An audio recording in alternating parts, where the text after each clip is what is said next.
అది అదేంద్రదే మనుషు గిన్నెలో వేసుకొని తిన్నట్టుకే ఉండరా చాక్లెట్లు చేద్దామా.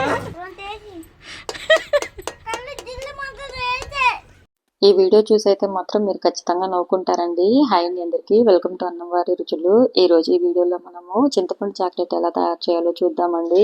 ఈ చింతపండు చాక్లెట్ కోసం అయితే మా ఇంట్లో ఒక 2 రోజుల టాంచి యుద్ధమే జరుగుతుందండి. వీళ్ళ మామయ్య వీళ్ళకి అంగట్లో ఎక్కడో చింతపండు చాక్లెట్ కొనిచ్చారంటండి. అది తిన్నప్పుడు టాంచి వీటి ఇంకా అమ్మమ్మ చాక్లెట్ చెయ్యి, అమ్మమ్మ చింతపండు చాక్లెట్ చెయ్యి అని ఇదే పదం అన్నమాట. చెప్పగానే చూడండి ఏం కావాలో అన్ని తెచ్చాడు పెట్టేస్తున్నారు అనమాట. అదే ఏదన్నా మనం చెప్పామంటే అస్సలు చేయరు. వీళ్ళకి చింతపండు చాక్లెట్ ఏమైనా కల్లోకి వస్తుందో ఏమో తెలియదు కానీ రోజుకు ఒక 100 సార్లు అడుగుతున్నారు అనమాట చింతపండు చాక్లెట్ అని. సరేలేరా రేపు చేస్తాను అని చెప్పింది అనమాట అమ్మ. ఈ రోజు అయితే వీడు 5:30కి లేచాడు. ఉదయాన్నే లేచి వెళ్ళి అమ్మ దగ్గరికి వెళ్ళి అమ్మమ్మ చింతపండు చాక్లెట్ ఎప్పుడు చేస్తావు అని అడుగుతున్నాడు. వీళ్ళు ఇంతలా అడుగుతున్నారు కాబట్టి వాళ్ళ అమ్మమ్మ అయితే ఇంకా ఆగదన్నమాట, ఖచ్చితంగా చేసిస్తుంది. సో దానికోసం అయితే ముందుగా ఒక 50 గ్రాములు చింతపండు తీసుకొని మెత్తగా పిసుక్కొని వడకట్టుకోవాలి, పిప్పి ఏం లేకుండా. అలాగే మనము పొయ్యి వెలిగించుకొని బాండలు పెట్టుకొని మనము పిప్పి లేకుండా తీసి పెట్టుకొని చింతపండు రసాన్ని దాంట్లో పోసేయాలి. చిక్కగా తీసుకోవాలండి చింతపండు రసం అయితే మాత్రము. ఈ చింతపండు ఉడుకుతూ ఉంటుంది. ఈ లోపల మనము బెల్లం దంచేసేసుకుందాము. బెల్లం అయితే మాత్రము 50 గ్రాములు మనం చింతపండు తీసుకున్నాం కాబట్టి 150 గ్రాములు అలా బెల్లం తీసుకోవచ్చు. చెప్తున్నారనమాట వాళ్ళ అమ్మమ్మకి, అమ్మమ్మ మేము పనులన్నీ చేసేస్తాము, నువ్వేం చేయాలో చెప్పు మేము చేసేస్తాం అని చెప్పి బెల్లం కూడా దంచేస్తున్నారనమాట. పిల్లలకి వాళ్ళకి ఇష్టమైనది ఏదన్నా చేస్తున్నామంటే వాళ్ళకి ఆ సంతోషమే వేరన్నమాట. ఇప్పుడు వీళ్ళిద్దరు ఇంత సంతోషంగా కూర్చొని అవంతా చేస్తున్నారు కదా, అదే నార్మల్గా వాళ్ళకి ఏదన్నా ఒక చిన్న పని చెప్పామంటే అన్నయ్య చేస్తాడని పాప అంటది, పాపే చేస్తుందని వీడు అంటాడు అనమాట. అస్సలు చేయరు. ఆ పని మనం చేసుకునేదాకా వీళ్ళిద్దరు ఒకరి మీద ఒకరు వాదులు పెట్టుకుంటానే ఉంటారన్నమాట. దగ్గర బావాక కనిపించకపోతే ఇప్పుడు అది చూస్తేనా ఎట్టా మీకోసమే కదా చేసేదే.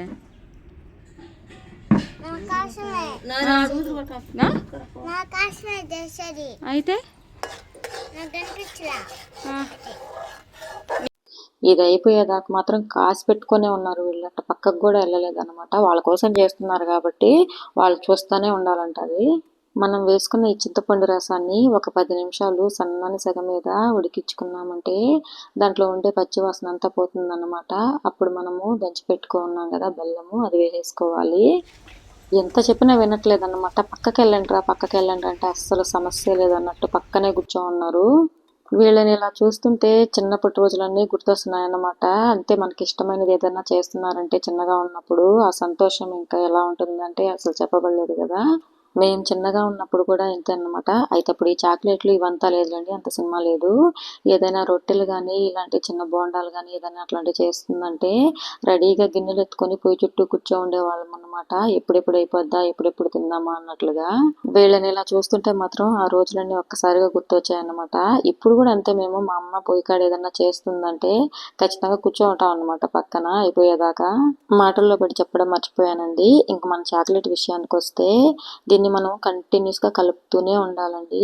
అలాగే కొంచెం మిరప్పొడి కూడా వేసుకోవాలి. అలాగే కొంచెం చిటికెడంత ఉప్పు కూడా వేసుకోవాలి. ఈ ఉప్పు కారం ఇవంతా ఏంటంటే ఈ తీపిని పులుపుని కరెక్ట్ గా బ్యాలెన్స్ చేస్తాయన్నమాట. మంచి టేస్ట్ ఉంటుందండి ఇవి తింటుంటే. పాప అయినా ఓకే గానీ వీడు అసలు ఏదంటే అది తినడన్నమాట. వాడికి నచ్చితేనే తింటాడు ఏదైనా కానీ, లేదంటే వాటి జోలికి కూడా పోడు.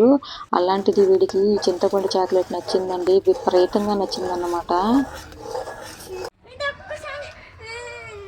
అట్టటి మొహరబా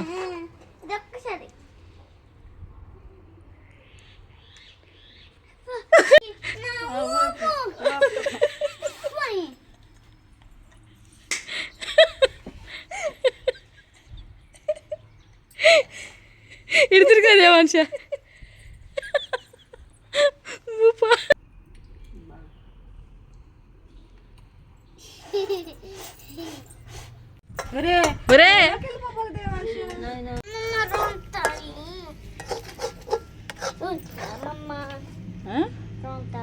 రొంత తింటే ఇప్పుడు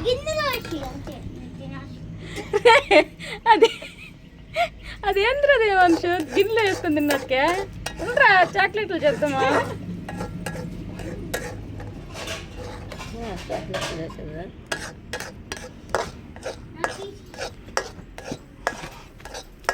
రే రే ఒరే కూర గిన్నెలో వేసుకుని తినేది కదరా రే దేవాంశు.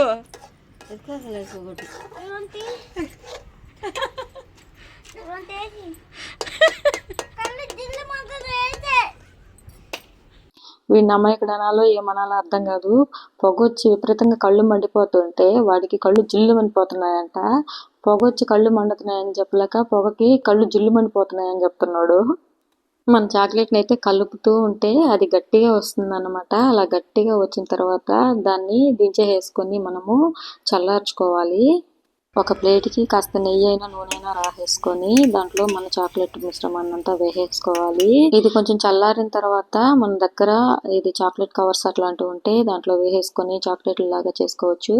లేదంటే ఇలాగే ప్లేట్లో పెట్టుకున్నామంటే గట్టిగా వస్తుంది. అప్పుడు మనకు కావాల్సినట్లుగా వాటిని ముక్కలుగా చేసుకొని అయినా తినొచ్చు అన్నమాట. పిల్లలకైతే మాత్రం ఈ చాక్లెట్ విపరీతంగా నచ్చింది. అమ్మ చేసిన ఈ చాక్లెట్ మీకు ఎలా అనిపించిందో ఖచ్చితంగా కామెంట్ చేయండి. అలాగే వీడియోని లైక్ చేసి మన ఛానల్ అయితే సబ్స్క్రైబ్ చేసి పెట్టుకోండి. మన ఛానల్లో రెగ్యులర్గా మంచి మంచి వంటలు వస్తూ ఉంటాయన్నమాట. మిస్ అవ్వకుండా చూడాలంటే ఖచ్చితంగా మన ఛానల్ అయితే సబ్స్క్రైబ్ చేసి పెట్టుకోండి. ఇది మనం దించినప్పుడు కొంచెం మనకి జారుగా అనిపించినా కానీ చల్లారిందంటే మనం ఎలా కావాలంటే అలా చేసుకోవచ్చు. ఇలా చల్లారిపోయిన తర్వాత మన చాక్లెట్ల షేప్ ఈజీగా వచ్చేస్తుంది. ఇలా మనం సిల్క్ కవర్లో పెట్టుకున్నామంటే చాక్లెట్ లాగా రెడీ అయిపోతుంది. ఈ క్యాండీస్ అయితే మాత్రము పుల్లగా తీయగా కారంగా చాలా బాగుంటాయండి. ఇవి పిల్లలకు మాత్రమే కాదండి పెద్దవాళ్ళకి కూడా చాలా బాగా నచ్చుతాయి అన్నమాట. బాగుంటాయి. ఇవైతే మాత్రం ఎప్పుడైనా ఒకసారి ఓకే కానీ రెగ్యులర్గా అయితే తినకపోవడమే మంచిదండి. మనం నెక్స్ట్ వీడియోలో మళ్ళీ కలుసుకుందాం. బాయ్.